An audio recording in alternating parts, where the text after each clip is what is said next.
it was one of the classic Bleacher Report updates where it's like, Niners add former Texas Longhorn. And you're like, oh, Ricky Williams? No. Roy Williams? No. The Acho brothers? And Acho? Who else we got? They actually remember Sam they went through a very dry spell. It's not like Oklahoma where you got cocky there and realized like they don't have as many players as you think. You were acting like they were Georgia or Alabama, and then you're like, Dicker, Ricky. the kicker. Yeah, they do not. They have not produced NFL players on the level of a lot of their counterparts. No, but the Niners did acquire Charles Ominihu. I think it's Ominihu, and so you reached out, checked out on some people. Checked up on I never heard of him. Now, I don't watch much Texas football. Besides, I've gotten a lot of joy this year watching Sark lose. But being a fifth-round pass rusher, I was like, okay, not nothing.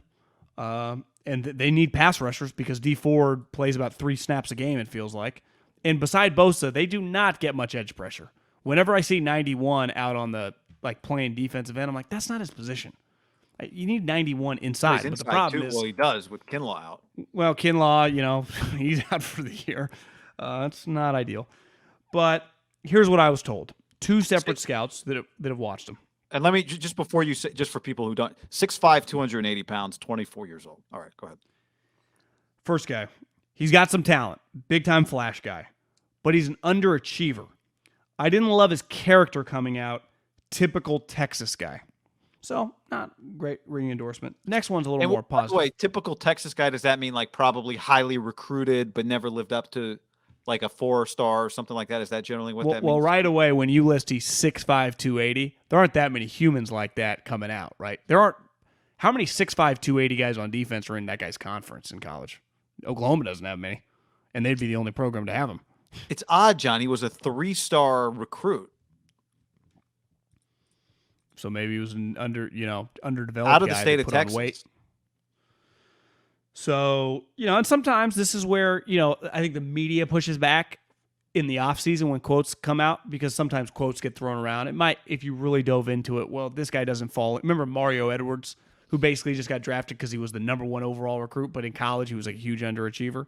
Every underachiever is not equal. Now, here's my guess, is that been in draft meetings, hearing that, when you go out to practice, by the time he's a draft-eligible player, he's probably one of the better-looking guys for that guy doing that region, like Texas, up through the Big 12 country. There just aren't that many 6'5", 280 guys who then my second buddy goes, big, strong, hard-charging rusher. So he's got the size. He actually has some pass rush ability.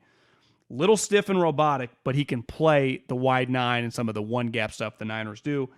Can bump inside a little too, and has some power and speed to get on the guards.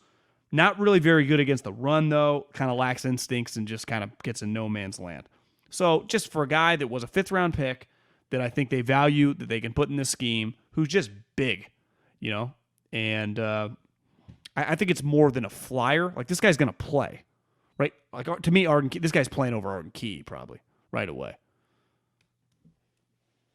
Now, Lombardi had a tweet, David Lombardi, that now of the top 10 pass rushers, this guy had a better pressure percentage than Nick Bosa. Now, the rep 13.8% to 13.5%, yeah. Bosa's not really, playing way more. This guy had 200 total snaps.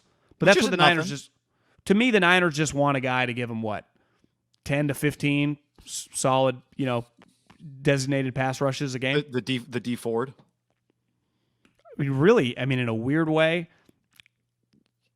kind of what on a much higher level the Rams, Von Miller, they're not looking for 50 snaps out of Von Miller, right? If he could give them 2 or 3 pressures a game, 15, 20 snaps, that'd be good. And just impact the quarterback. So this guy's going to play. And he's on the team next year. This is when you were hammering home the cost-effective stuff. You trade a 6th-round pick for a guy that was a 5th-rounder whose costs, I think, at less than $2 million total the next 2 years.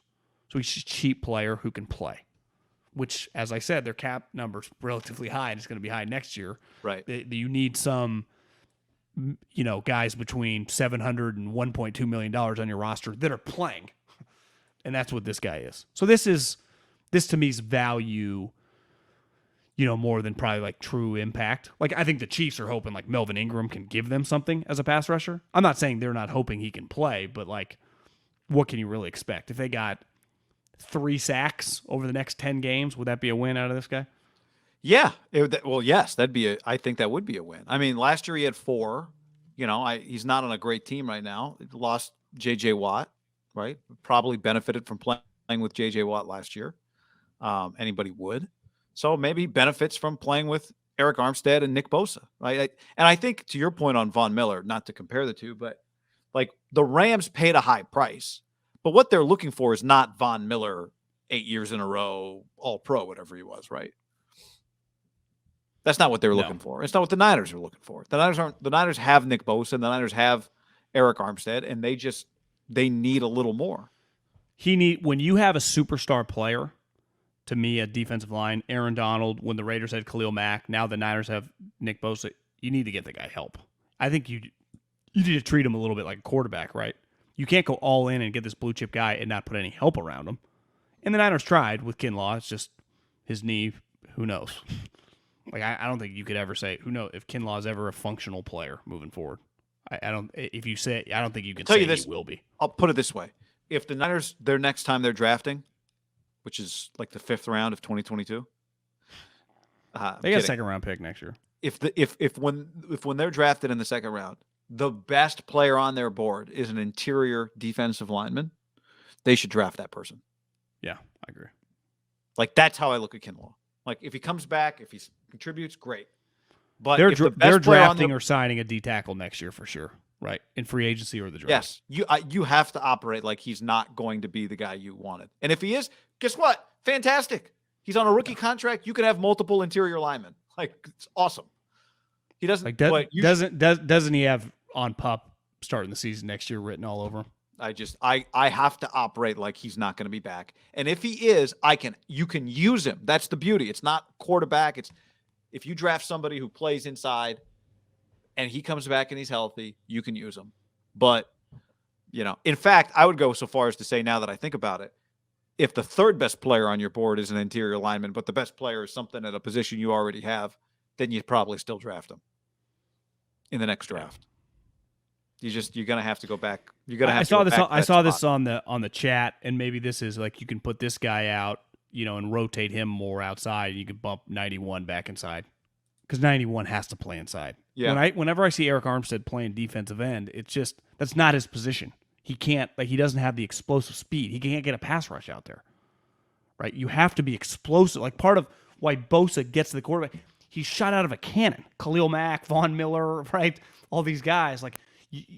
You watch Buckner against the Titans, like he's coming up the middle. Like 91 and 99 played in the middle when they were really good defensive line. Like 91 is interior player.